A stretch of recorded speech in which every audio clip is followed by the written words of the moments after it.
Ce matin, j'ai intitulé mon message « À l'image de Dieu ». C'est un thème qui me parlait, m'interrogeait un petit peu. À l'image de Dieu. L'être humain est créé à l'image de Dieu. Ça veut dire quoi? Comment vivre? Comment prendre conscience de ça? Donc on aura quelques considérations éthiques aussi ce matin au travers de ce thème. Et voilà, j'espère que vous serez aussi bénis au travers de la parole de Dieu qu'on va lire, différents textes, différents versets qu'on abordera pour débattre un petit peu de ce thème. Évidemment, je ne pourrai pas l'aborder de façon complète parce qu'il faudrait plusieurs jours pour le traiter à fond, mais on va un petit peu traiter la surface. Et après, c'est un petit peu à vous de creuser, de fouiller dans la Bible la parole de Dieu. Donc si vous avez une Bible, vous pouvez lire, vous pouvez noter, si vous avez un stylo, du papier, peut-être noter certaines questions que vous avez et fouiller par vous-même, aussi à la maison, vérifier aussi si ce qu'on vous dit est exact, correspond à ce que la parole de Dieu enseigne. Alors pourquoi ce message? Je crois qu'on se pose de plus en plus de questions au jour d'aujourd'hui sur des notions, par exemple, du genre homme et femme, ou homme, enfin voilà, il n'y a plus homme, il n'y a plus de femmes, enfin voilà, il y a des mélanges. J'ai l'impression aussi que les gens accordent de plus en plus de valeur aux animaux, à la nature, à différentes choses. Ça peut être un bien en soi, ça peut être aussi peut-être un piège à certains niveaux. Et l'intéressant, je trouve, dans le débat de ce texte, ou de ce thème plutôt, c'est de voir ce que dit la Bible sur les relations entre le divin, l'homme, le Dieu, l'humain et l'animal, la valeur de la vie en général. Et dans la pensée païenne, le divin se mêle facilement aux animaux, aux arbres, aux formations géologiques, comme dans le bouddhisme tibétain ou le shintoïsme. C'est japonais qui voit des dieux dans la nature et toutes ces choses-là. Il se confond aussi avec l'être humain. Il est détenteur d'une autorité, lorsqu'il est détenteur d'une autorité politique ou religieuse. D'ailleurs, durant l'Antiquité, ces deux types d'autorité étaient presque toujours détenus par la même personne, à l'exception d'Israël. Israël, dans l'Ancien Testament, qui est le seul peuple adorateur d'un Dieu unique, créateur, transcendant. L'Israël de Dieu. Et la frontière entre l'humanité et le monde animal peut se positionner de façon très variable dans le système juridique ou dans celui des valeurs. Tout simplement sur la base de critères relatifs à la race, au sexe, à l'âge, à l'état de santé, au statut social, aux opinions. Un grand nombre d'êtres humains seront rejetés hors des frontières de l'humanité simplement parce qu'ils sont différents, parce qu'ils ont d'autres valeurs, d'autres couleurs aussi peut-être. Ils peuvent être alors légitimement exploités comme des objets, voire mis à mort. C'est ce qui s'est passé avec l'esclavagisme. Et les exemples sont nombreux, notamment l'esclavage des prisonniers de guerre ou des Noirs, l'élimination des personnes handicapées ou des enfants non désirés, toutes ces choses-là, ces considérations qui, je dirais, nous interpellent de plus en plus dans notre société où on vote des lois, il est voté des lois, des choses qui disent, telle personne, telle chose. À partir d'un certain stade, c'est pas encore un être vivant, ou alors oui. Et c'est important justement de se poser la question, mais que dit la Bible par rapport à ces choses? Et dans le même ordre d'idées, la doctrine de la réincarnation abolit aussi les frontières entre les êtres humains et le reste des vivants. Selon cette doctrine, l'âme se réincarne après la mort de son hôte dans un autre corps qui peut être humain, animal, voire même végétal. C'est beaucoup de croyances qui parcourent le monde. Peut-être ça nous fait sourire, peut-être ça fait sourire certains, mais malgré tout, c'est des pensées qui peuvent être véhiculées de par ce monde. Mais la Bible nous parle déjà de critères créationnels. Le critère créationnel, c'est-à-dire lié à la création, établit une différence entre, d'une part, Dieu, Yahvé, l'incréé, mais créateur, et d'autre part, tout l'univers visible et invisible. un ordre créationnel, quelque chose qui est établi selon Dieu. Dans Colossiens 1, 15 à 17, il est écrit « Le Fils est l'image du Dieu invisible, le premier-né de toute la création. En effet, c'est en lui que tout a été créé dans le ciel et sur la terre, le visible et l'invisible, trône, souveraineté, domination, autorité. Tout a été créé par lui et pour lui. Il existe avant toute chose et tout subsiste en lui. » Donc ça pose déjà certaines bases importantes à se remémorer lorsqu'on pense éthique, lorsqu'on pense valeur de la vie. Ces critères créationnels, le Fils est l'image du Dieu invisible. On n'est pas encore descendu de la couche où l'homme est aussi créé à l'image de Dieu. Le premier-né de toute la création. C'est en lui que tout a été créé, le Fils. Et deuxième critère, c'est un critère vocationnel. Le critère vocationnel lié à la vocation confère, qui est donnée par le Créateur, établit une distinction au sein de la création et qui place l'être humain tout simplement à part des autres êtres vivants. Et lorsqu'on lit la Bible, je vous le conseille d'ailleurs de le faire régulièrement, quotidiennement, de lire la Bible. Lorsqu'on lit la Bible, eh bien, on remarque certains ordres, certaines choses qui sont placées. L'être humain, l'humain, a été créé le même jour que les autres êtres vivants. On voit ça dans Genèse 1, 24 à 27. Il est de la même pâte. Sa distinction repose sur une parole de Dieu que le récit de la Genèse met en évidence. Dans Genèse 1, versets 26 à 27, il est écrit, Dieu dit « Faisons l'homme à notre image, à notre ressemblance. » Dieu n'a pas dit « Faisons la nature, les arbres, le soleil à notre ressemblance. » Dieu a dit « Faisons l'homme à notre image, à notre ressemblance. » Il n'a pas dit « Faisons les animaux à notre ressemblance. » Je vais poursuivre la lecture. Dieu dit « Faisons l'homme à notre image, à notre ressemblance, qu'il domine sur les poissons de la mer, sur les oiseaux du ciel, sur le bétail, sur toute la terre et sur tous les reptiles qui rampent sur la terre. » Dieu créa l'homme à son image, il le créa à l'image de Dieu, il créa l'homme et la femme. Donc là aussi, ça peut être utile de lire la Bible. On voit certaines choses, certaines différences. Dieu a créé la différence, mais en même temps, Dieu a créé la ressemblance. Dieu créa l'homme à l'image de Dieu, contrairement aux animaux et aux autres éléments de la création. Dehors de son statut d'image de Dieu, et donc sa vocation à refléter l'être de Dieu, son amour, sa justice, rien ne justifie la domination humaine sur le reste de la création. Si vous sortez de ce contexte-là, rien ne justifie que l'être humain domine sur le restant de la création.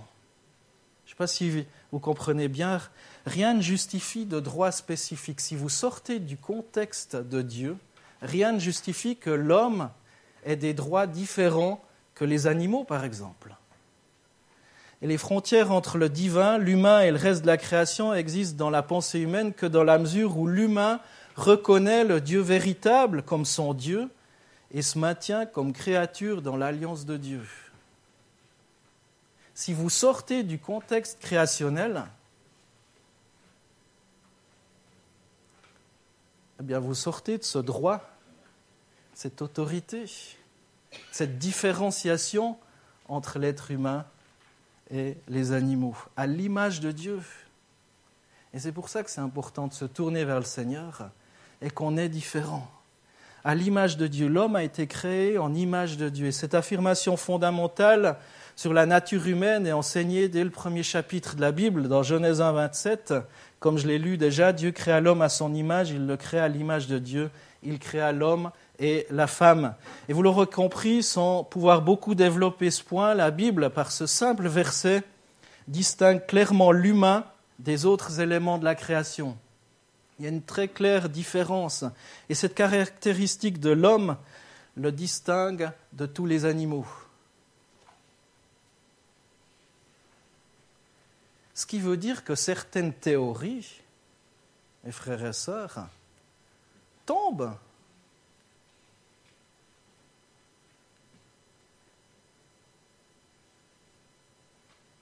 Pour autant que l'on considère que la Bible soit vraie.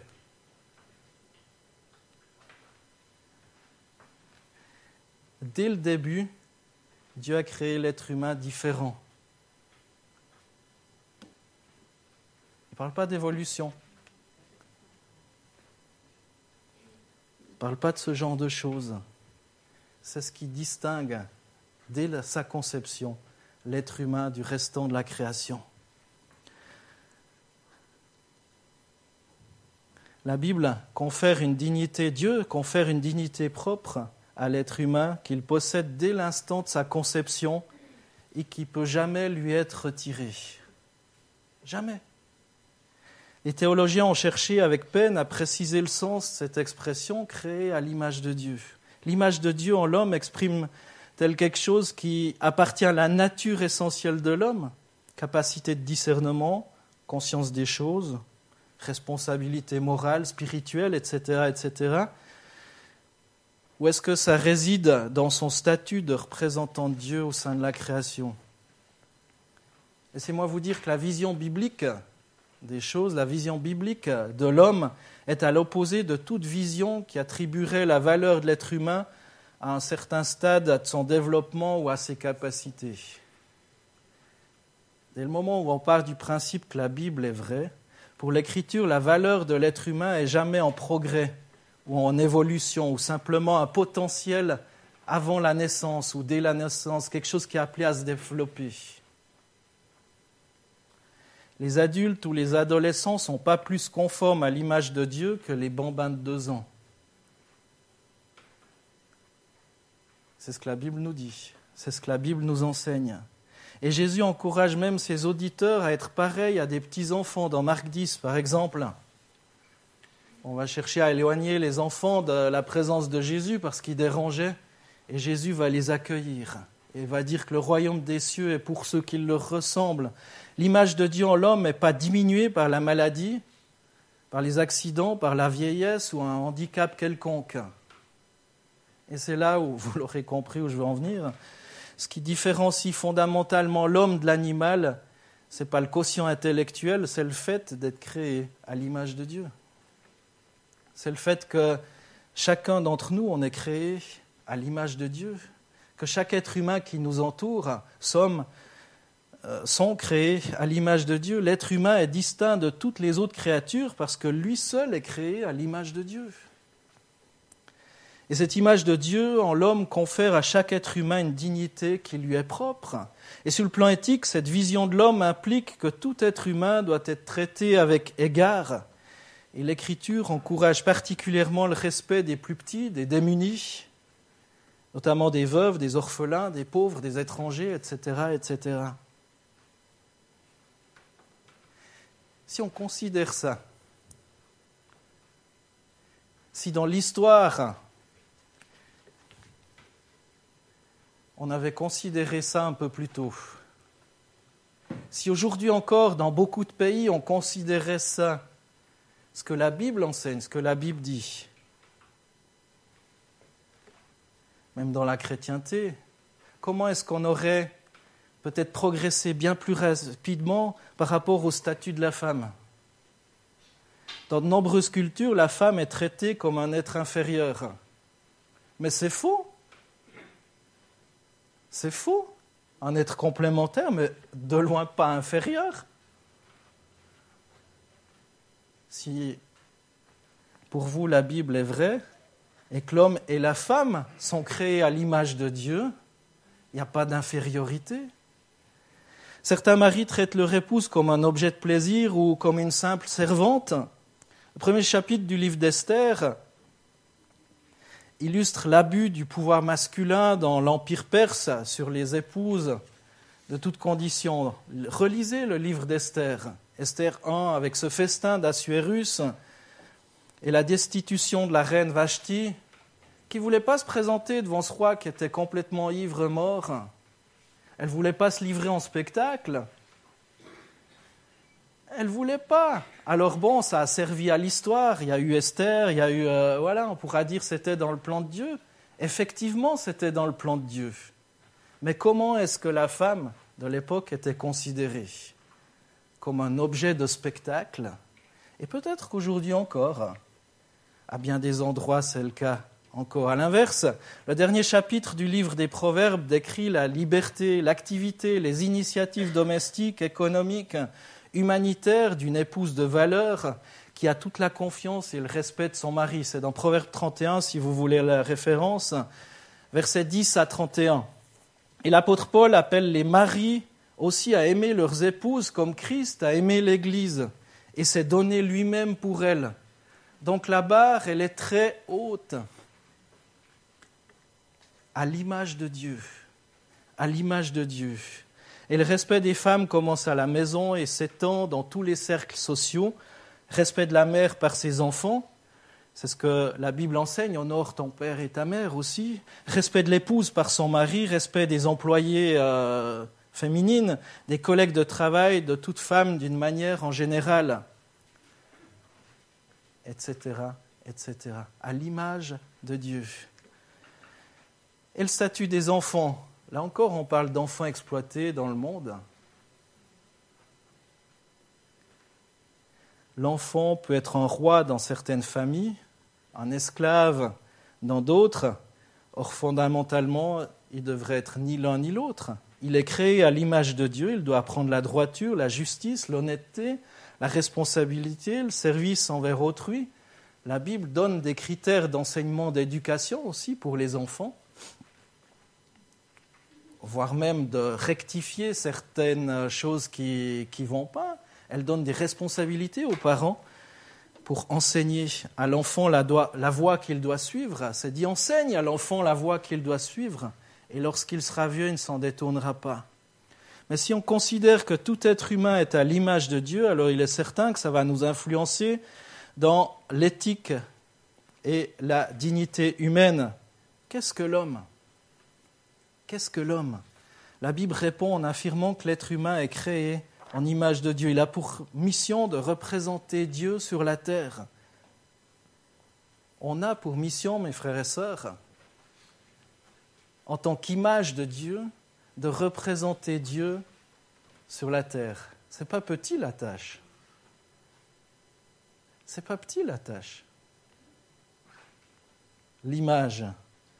Des fois, on n'aime pas trop l'image que le miroir nous renvoie le matin.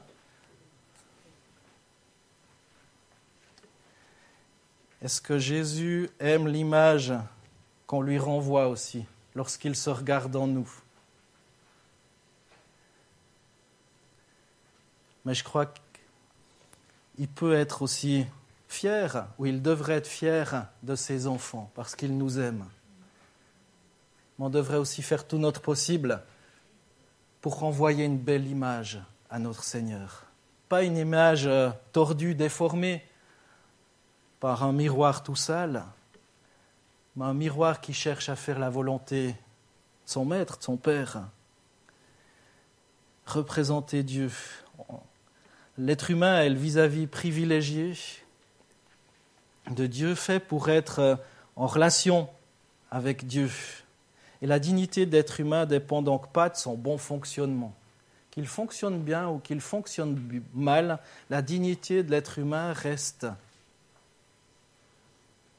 Si l'on considère que l'être humain est créé à l'image de Dieu. Dieu révèle que l'homme n'est pas une machine qu'on pourrait jeter une fois qu'il est hors service ou l'écarter parce qu'on n'en a plus d'usage, mais il est digne de respect tout simplement par ce qu'il est et non par ce qu'il fait. Votre valeur n'est pas dans ce que vous faites, mais dans qui vous êtes. Dans qui vous êtes. Votre identité en Christ, votre identité en Dieu aussi. Un enfant a besoin de soins, d'amour, du seul fait de son existence, même s'il a peu de capacités. Il en va de même pour tout être humain. Il est écrit dans Genèse 5, « Voici le livre de l'histoire d'Adam. Lorsque Dieu créa l'homme, il le fit à la ressemblance de Dieu. Il créa l'homme et la femme, il les bénit, il les appela êtres humains lorsqu'ils furent créés. À l'âge de 130 ans, Adam eut un fils à sa ressemblance, à son image. il l'appela Seth. De nouveau, ressemblance, image. Dieu créa l'homme comme une sorte de fils terrestre qu'il représente et lui répond, un vis-à-vis. Je ne sais pas si vous parlez des fois à votre miroir.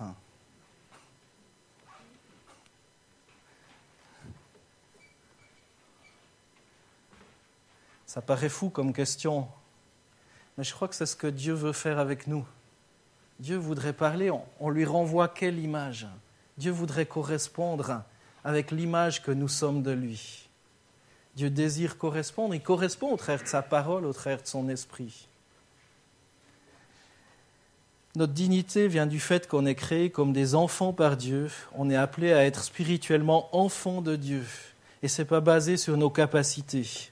Un fils est un fils à partir du moment où tout simplement il est conçu. Il reste fils, même s'il n'a plus de figure humaine. Si vous relisez Ésaïe 53, par exemple, vous voyez comment le Christ a été défiguré, ou même les évangiles qui parlent, les récits de la crucifixion, comment le Christ a souffert, il a été défiguré par la souffrance. Pourtant, il a reflété de façon suprême par son image, l'image de Dieu. Il reflétait la présence de Dieu. L'être passe avant le faire dans la Bible. Aux yeux de Dieu, l'image de Dieu est d'abord un don. On est évidemment invité à faire développer ce don comme n'importe quel autre don, corps, âme et esprit. On devrait refléter cette image dans tout notre être. Aujourd'hui, on a tendance à juger qu'une existence est digne d'être vécue ou pas, suivant la capacité de la personne à maîtriser son environnement et à en jouir, comme si la perte d'autonomie faisait perdre sa dignité à l'être humain. Est-ce qu'un être humain qui a perdu toute son autonomie, toute sa capacité de raisonnement, de discernement, est encore à l'image de Dieu ? C'est très simple à répondre. C'est oui. Elle est encore à l'image de Dieu. Et j'ai aucun droit de détruire cette image. J'ai aucun droit de détruire cette image. Voilà encore un texte qui nous montre que les valeurs de Dieu sont tout simplement pas celles du monde. Dans Jacques 2, verset 5, il est écrit « Écoutez mes frères et sœurs bien-aimés, Dieu n'a-t-il pas choisi ceux qui sont pauvres aux yeux du monde pour les rendre riches dans la foi et héritiers du royaume qu'il a promis à ceux qu'il aime ?» Dieu a choisi les choses faibles, ceux qui sont pauvres aux yeux du monde, pour les rendre riches. Le psaume 8 répond aussi de façon très forte à la question de « qu'est-ce que l'homme ?» Et je vais le lire, ce psaume 8. Il est très court, il y a 10 versets seulement. Psaume 8, au chef de chœur sur la guitite. Je ne sais pas si ce matin il y avait une guitite. Je ne sais pas ce que c'était comme instrument. Une espèce de guitare, j'imagine. Enfin voilà. Psaume de David. Verset 2. Éternel, notre Seigneur, que ton nom est magnifique sur toute la terre. Ta majesté domine le ciel. Par la bouche des enfants et des nourrissons, tu as fondé ta gloire pour confondre tes adversaires. Tiens, il n'a pas choisi Superman ou Rambo. Pour réduire au silence l'ennemi, l'homme avide de vengeance. Par la bouche des enfants et des nourrissons. Verset 4. Quand je contemple le ciel, œuvre de tes mains, la lune et les étoiles que tu y as placées, je dis, qu'est-ce que l'homme pour que tu te souviennes de lui et le Fils de l'homme pour que tu prennes soin de lui? Écoutez bien le verset 6. Tu l'as fait de peu inférieur à Dieu et tu l'as couronné de gloire et d'honneur. Il y a quand même une différence. Tu l'as fait de peu inférieur à Dieu et tu l'as couronné de gloire et d'honneur. Tu lui as donné la domination, et ça aussi c'est important, tu lui as donné la domination sur ce que tes mains ont fait, tu as tout mis sous ses pieds. Les brebis comme les bœufs, et même les animaux sauvages, les oiseaux du ciel et les poissons de la mer, tout ce qui parcourt les sentiers des mers. Éternel notre Seigneur, que ton nom est magnifique sur toute la terre. Bien évidemment, cette autorité qui est conférée à l'être humain lui donne pas tout droit de détruire n'importe comment. Si on est véritablement créé à l'image de Dieu, on ne va pas détruire la création. On va avoir un comportement qui est respectueux vis-à-vis de la création, vis-à-vis de la nature, vis-à-vis des animaux. Qu'est-ce que l'homme pour que tu te souviennes de lui? Tu l'as fait de peu inférieur à Dieu.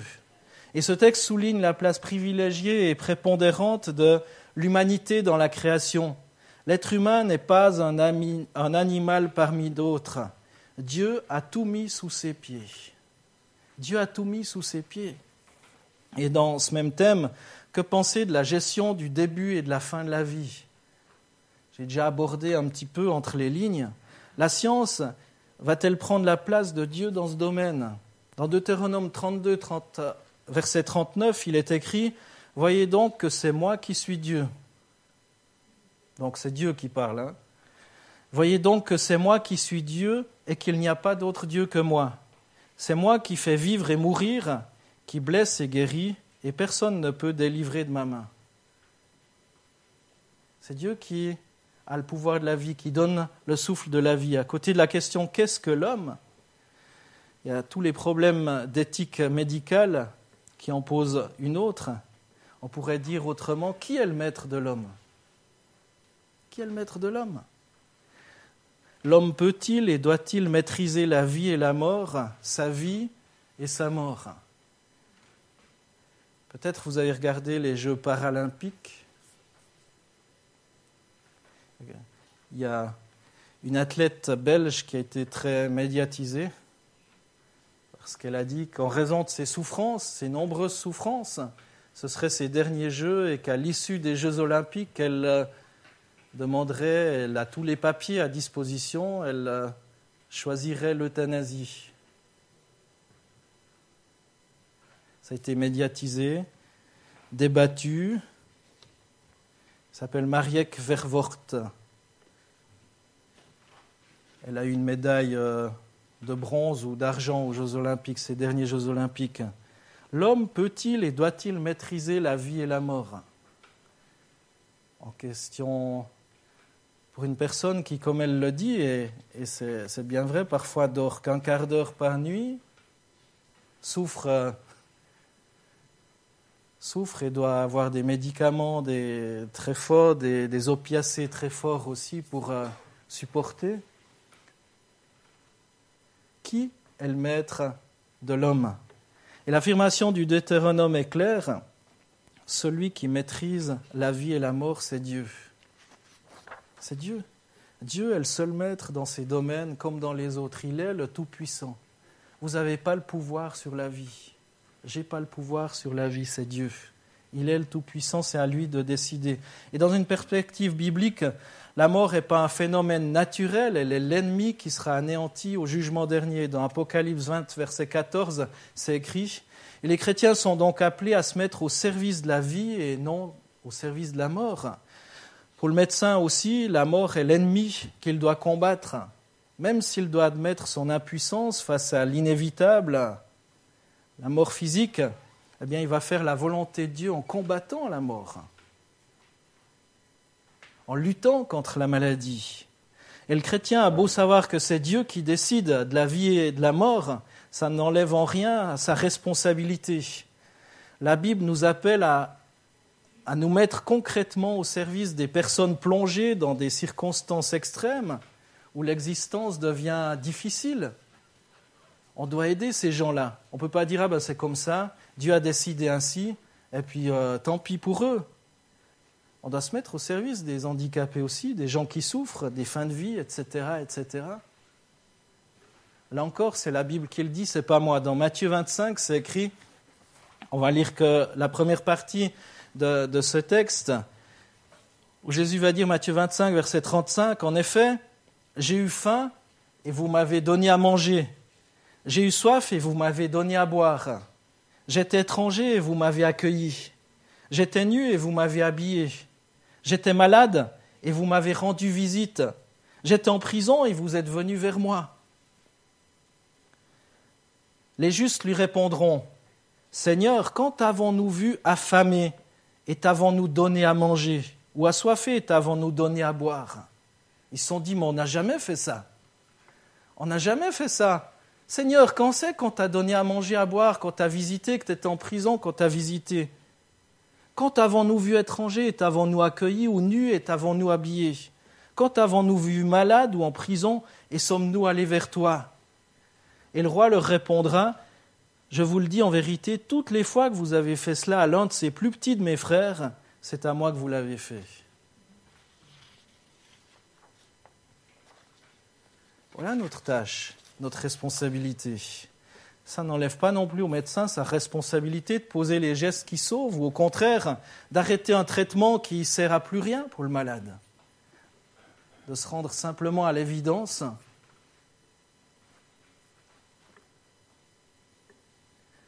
Le chirurgien protestant Ambroise Paré, pour ceux qui ont malheureusement dû se rendre une fois ou l'autre aux Chuves, ont pu peut-être découvrir dans l'aula du Chuve à Lausanne, ont pu découvrir cette phrase qui est écrite où il a dit, il a vécu entre 1510 et 1590, donc ça date déjà, mais cette phrase est affichée. Il a dit « Je l'ai pensé, Dieu l'a guéri ». C'est ça la tâche de l'être humain. Et de se rendre à l'évidence aussi que c'est Dieu qui décide du début et de la fin de la vie. Force est de constater qu'aujourd'hui en Occident, Dieu disparaît de l'équation et que sur ces questions de vie et de mort, c'est uniquement vers la médecine, vers la pensée collective, vers la science que l'homme se tourne. Comme si la science et la médecine et la pensée collective avaient toutes les réponses. Est-ce que c'est la pensée collective, les votations, qui ont raison ou c'est ce que la parole de Dieu dit ? Si l'être humain est créé à l'image de Dieu, la science apparaît donc comme une nouvelle forme de religion parfois. Heureusement qu'il y a la science, ça permet de développer des médicaments, ça permet de soigner, de guérir, de créer des vaccins et bien d'autres choses. Heureusement. Et merci Seigneur pour toutes ces choses-là, cette science que Dieu donne aussi à l'être humain. Mais en même temps, il y a des limites. Il y a des limites, simplement des critères bibliques à respecter. La science apparaît comme une nouvelle religion pour certains, et cette dépossession de Dieu au profit de la science et du libre arbitre, je crois qu'interroge et va nous interroger de plus en plus dans les années à venir. On aura de plus en plus à se positionner sur des questions éthiques. Ou alors à se couler dans l'esprit du monde, mais je ne crois pas que c'est la volonté de Dieu. Et plus que jamais, c'est important de se tourner vers la parole de Dieu, de regarder ce qu'il dit dans ces domaines éthiques et de la science. On sera de plus en plus confronté à ces choses et pour pouvoir se positionner, c'est plus que jamais important d'avoir des critères selon Dieu et pas seulement selon la pensée collective. Que dit Dieu sur telle ou telle situation ? Le psaume 139, que j'aime bien citer et lire et relire et me remémorer, nous dit à partir du verset 13, tout le psaume 139 est juste merveilleux, mais à partir du verset 13, là encore on a certaines lignes qui nous sont données. « C'est toi qui as formé mes reins, qui m'as tissé dans le ventre de ma mère. Je te loue de ce que je suis une créature si merveilleuse. Tes œuvres sont admirables et je le reconnais bien. Mon corps n'était pas caché devant toi lorsque j'ai été fait dans le secret, tissé dans les profondeurs de la terre. Je n'étais encore qu'une masse informe. » C'est l'embryon ou quelque chose dans le genre. « Je n'étais encore qu'une masse informe, mais tes yeux me voyaient. Et sur ton livre étaient inscrits tous les jours qui m'étaient destinés avant qu'un seul d'entre eux n'existe. Que tes pensées, ô Dieu, me semblent impénétrables, que leur nombre en est grand. » Waouh! Vous voulez des réponses sur l'avortement? Relisez ce texte. Vous voulez des réponses sur le début et la fin de la vie? Relisez ce texte et bien d'autres. Mon corps n'était pas caché devant toi lorsque j'ai été fait dans le secret, tissé dans les profondeurs de la terre. Je n'étais encore qu'une masse informe. Aujourd'hui, on va dire que ce n'est pas encore un être humain.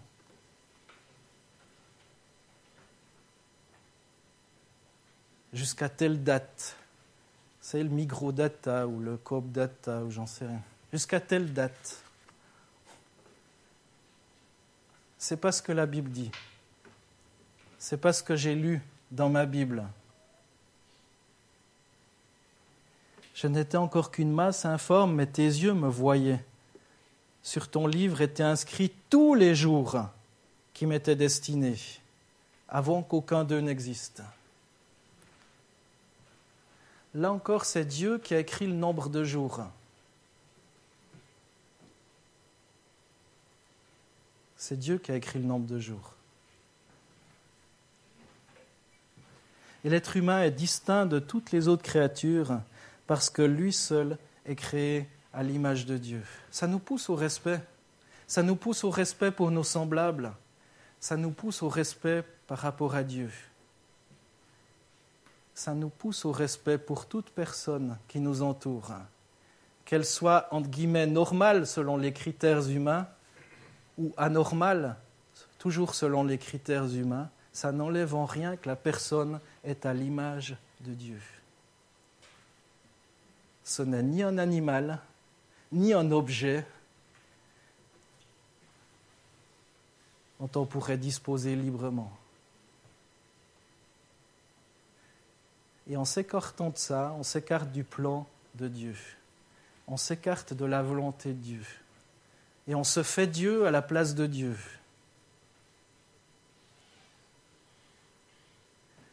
Alors je crois que plus que jamais, dans les années qui vont venir, l'Église devra se positionner aussi.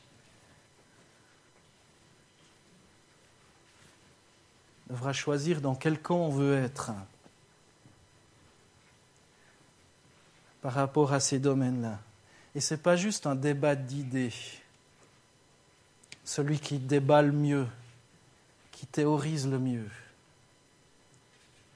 C'est un débat par rapport à la parole de Dieu. Qu'est-ce que dit la Bible ? Qu'est-ce que dit la Bible ?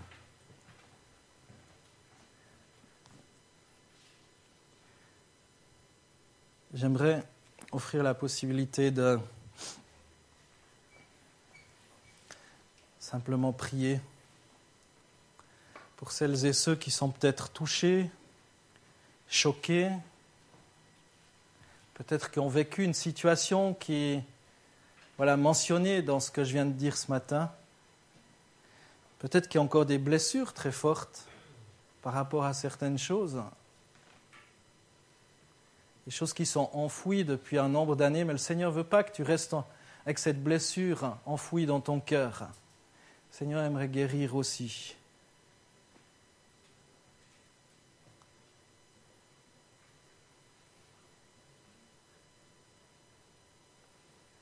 Et si ce matin, par rapport à ce qui a été partagé, je ne vais pas citer de possibilités de cas concrets. Je crois que chacun a bien compris ce matin. Là où peut-être ça fait mal dans ton cœur. Là où peut-être tu sais que tu as besoin d'être guéri ou de redonner à Dieu quelque chose. Sur lequel tu avais pris des droits qui ne t'appartenaient simplement pas. Droit de la vie et de la mort. Droit